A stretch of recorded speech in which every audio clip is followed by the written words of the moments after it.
som behandler Jomfru Maria som om hun bare var en slags pizzaeske.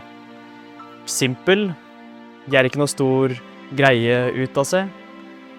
Relativt ubrukelig, forutenom at det oppbevarer i seg noe som gir oss glede, noe som nærer oss, og ikke minst noe som er godt. Det er helt feil. Du prater ikke skikk om mor di, og du prater ikke skikk om gudsmoderen. Og nå skal jeg fortelle dere hvorfor Jomfru Maria er mye mer enn en bare pizzaeske. Så paktens ark i Det gamle testamentet var som en slags boks, men ikke en pizzaeske, men en kiste på en måte som Gud selv beordret jødene om å lage i det fineste materialet, det beste kvaliteten, fordi det skulle oppbevare i seg noe av det viktigste for jødene, noe som pekte på Guds tilstedeværelse blant sitt folk. Og paktens ark ble plassert i det innerste rommet i tempelet i Jerusalem, i det rommet som de kalte det aller helligste, så man skjønner at det her var veldig viktig for jødene. Men tempelet er jo borte.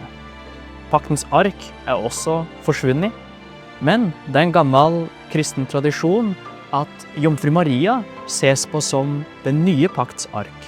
Og hvis vi ser på hvordan man omtaler arken i Det gamle testamentet og Maria i Det nye testamentet, så ser vi noen ganske slående likheter. Så i den greske oversettelsen av Det gamle testamentet i Septuaginta, så bruker man ordene for lå over og fylte disse to verbene. Epeskiatse og epleste. Og hvis vi hopper til Det nye testamentet og ser på Herrens bebudelse, når Jomfru Maria får besøk av erkeengelen Gabriel, så ser vi likheter nettopp i språket. Der står det: Den hellige ånd skal komme over deg, og den høyestes kraft skal overskygge deg.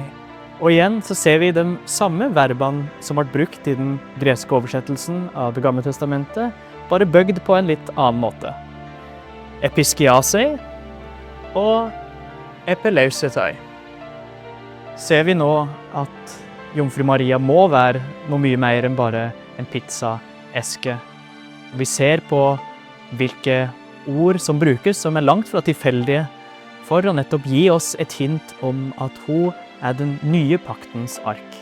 Med disse eksemplene og mange flere, så ser vi tydelig at Jomfru Maria er noe mer enn bare en pizzaeske. I den gamle paktens ark så oppbevarte den steintavlene med de 10 bud, Arons stav og himmelbrød, altså mannaen. Så på en måte så innehelte Guds lov, det innehelte Guds presteskap og Guds velgjerninger mot sitt folk. Er ikke nettopp det vi også ser i Jomfru Maria, som i sitt eget liv bar på Jesus, oppfyllelsen av loven, på den evige ypperste prest, og han som gir seg selv som næring for oss i eukaristien.